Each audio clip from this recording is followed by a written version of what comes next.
जय जय श्री सीताराम, जय जय श्री राधे। प्रायः कुछ लोग यह शंका करते हैं कि श्राद्ध में समर्पित की गई वस्तुएं पितरों को कैसे मिलती है। कर्मों की भिन्नता के कारण मरने के बाद गतियां भी भिन्न भिन्न होती हैं। कोई देवता, कोई पितर, कोई प्रेत, कोई हाथी, कोई चींटी, कोई वृक्ष और कोई तृण बन जाता है। तब मन में यह शंका होती है कि छोटे से पिंड से या ब्राह्मण को भोजन करने से अलग अलग योनियों में पितरों को तृप्ति कैसे मिलती है। इस शंका का स्कंद पुराण में बहुत सुंदर समाधान मिलता है।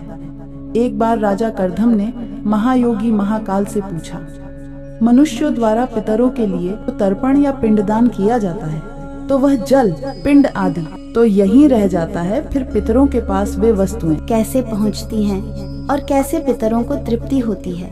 भगवान महाकाल ने बताया कि विश्व नियंता ने ऐसी व्यवस्था कर रखी है कि श्राद्ध की सामग्री उनके अनुरूप होकर पितरों के पास पहुंचती है। इस व्यवस्था के अधिपति अग्निश्वात आदि हैं। पितरों और देवताओं की योनि ऐसी है कि वे दूर से कही हुई बातें सुन लेते हैं, दूर की पूजा ग्रहण कर लेते हैं और दूर से कही गई स्तुतियों से ही प्रसन्न हो जाते हैं।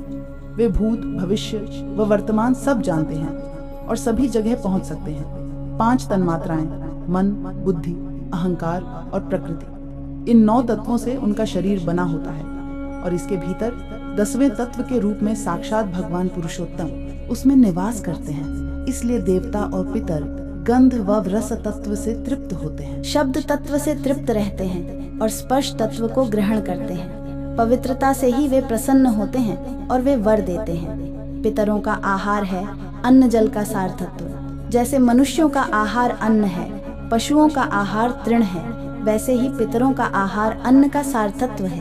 अतः वे अन्न जल का सार तत्व ही ग्रहण करते हैं। शेष जो स्थूल वस्तु है वह यहीं रह जाता है। नाम व गोत्र के उच्चारण के साथ जो अन्न जल आदि पितरों को दिया जाता है, विश्वदेव व अग्निश्वात हव्य कव्य को पितरों तक पहुंचा देते हैं। यदि पितर देव योनि को प्राप्त हुए हैं तो यहाँ दिया गया अन्न उन्हें अमृत होकर प्राप्त होता है। यदि गंधर्व बन गए हैं तो वह अन्न उन्हें भोगों के रूप में प्राप्त होता है। यदि पशु योनि में हैं तो वह अन्न तृण के रूप में प्राप्त होता है। नाग योनि में वायु रूप से, यक्ष योनि में पान रूप से, राक्षस योनि में आमिष रूप में, दानव योनि में मांस रूप में, प्रेत योनि में रुधिर रूप में और मनुष्य बन जाने पर भोगने योग्य तृप्तिकारक पदार्थों के रूप में प्राप्त होता है। जिस प्रकार बछड़ा झुंड में अपनी माँ को ढूंढ ही लेता है, उसी प्रकार नाम, गोत्र, हृदय की भक्ति एवं देश काल आदि के सहारे दिए गए पदार्थों को मंत्र पितरों के पास पहुंचा देते हैं। जीव चाहे सैकड़ों योनियों को भी पार क्यों न कर गया हो, तृप्ति तो उसके पास पहुंच ही जाती है। श्राद्ध में आमंत्रित ब्राह्मण पितरों के प्रतिनिधि रूप होते हैं।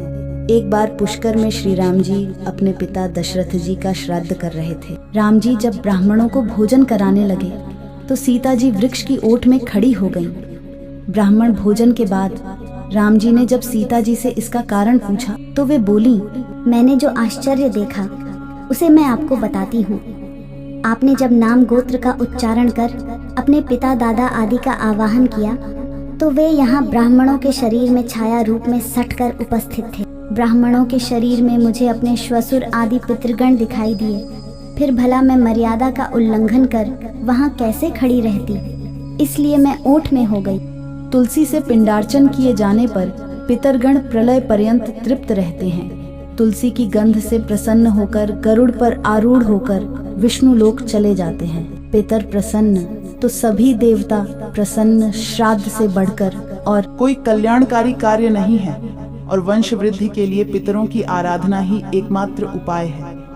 यमराज जी का कहना है कि श्राद्ध करने से ये 6 पवित्र लाभ मिलते हैं: आयु, पुत्रान यश, स्वर्ग कीर्तिं पुष्टिम बलम श्रियम, पशुन सौख्यम धनम धान्यम प्राप्नुयात पितृपूजनात्। श्राद्ध कर्म से मनुष्य की आयु बढ़ती है। पितरगण मनुष्य को पुत्र प्रदान कर वंश का विस्तार करते हैं। परिवार में धन धान्य का अंबार लगा देते हैं। श्राद्ध कर्म मनुष्य के शरीर में बल पौरुष की वृद्धि करता है और यश व पुष्टि प्रदान करता है। पितरगण स्वास्थ्य, बल, श्रेय, धन धान्य आदि सभी सुख, स्वर्ग व मोक्ष प्रदान करते हैं। श्रद्धा पूर्वक श्राद्ध करने वाले के परिवार में कोई क्लेश नहीं रहता, वरन वह समस्त जगत को तृप्त कर देता है। ऐसे ही वीडियो देखने के लिए हमारा चैनल सब्सक्राइब करें।